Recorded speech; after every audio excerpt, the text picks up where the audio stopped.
예수께서 그들에게 이르시되 너의 마음의 완악함으로 말미암아 이 명령을 기록하였거니와 창조 때로부터 사람을 남자와 여자로 지으셨으니 이러므로 사람이 그 부모를 떠나서 그 둘이 한 몸이 될지니라.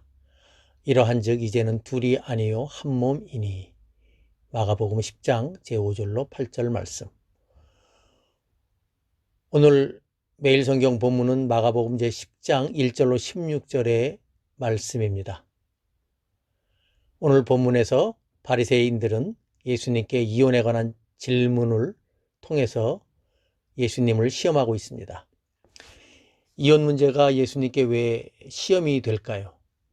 그것은 예수님이 이미 간음 외에는 이혼이 불가하다고 말씀해 주셨기 때문입니다.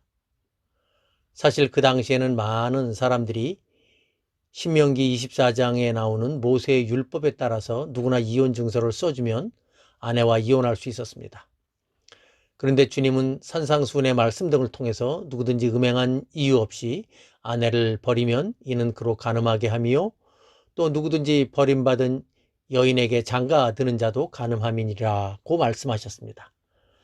그러자 바리새인들은 이와 같은 이혼 증서의 규정을 들어서 예수님을 모세의 율법을 무시하는 사람인 것처럼 주장하려고 한 것입니다.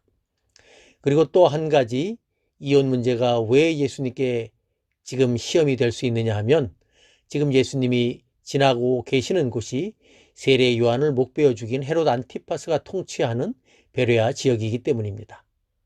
그 지역에서 공개적으로 이혼 문제를 언급한다는 것은 예수님께 충분한 시험거리가 될 수 있는 문제죠.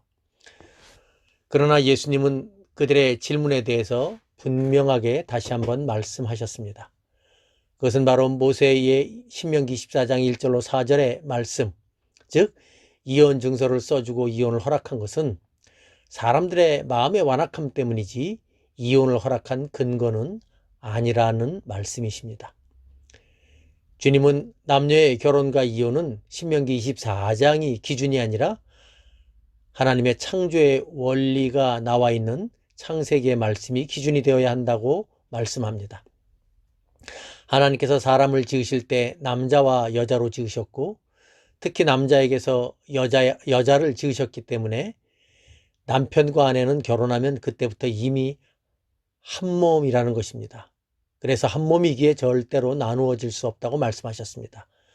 그리고 부부가 한 몸인 것을 가장 잘 보여주는 증거는 바로 부부로부터 태어나는 자녀들입니다. 이 땅의 모든 자녀들은 부정모혈로 태어납니다. 아버지의 것이 따로 있고 어머니의 것이 따로 있지 않은 그야말로 한 몸입니다. 그래서 한 몸인 남편과 아내가 헤어지는 이혼의 상황이 되면 가장 큰 아픔과 상처를 받는 사람들은 바로 자녀들입니다. 그렇다면 신명기 24장에 나온 이혼 증서에 관한 말씀을 우리는 어떻게 이해해야 할까요?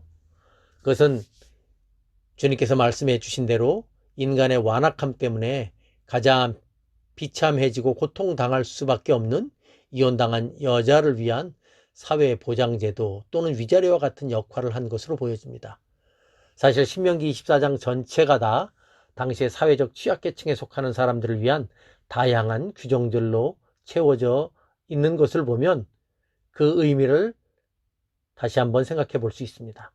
그렇기 때문에 모세 시대의 이혼 증서는 이혼을 허락한 증서가 아니라 하나님의 자비와 긍휼하심을 보여주신 그러한 탁월한 제도라 할 수 있습니다. 그렇기 때문에 하나님의 자비와 긍휼을 보여주신 그 제도를 선용해야지 악용을 하면 안 된다는 것입니다. 오늘날도 마찬가지입니다. 요즘 들어서 너무 모든 문제를 법으로만 해결하는 경향들이 강해지고 있습니다. 법은 상식의 최소한이라는 말이 있습니다. 그런데 시대가 악해지고 사람들의 마음이 완악해질수록 이런 말들은 점점 잊혀지고 있습니다.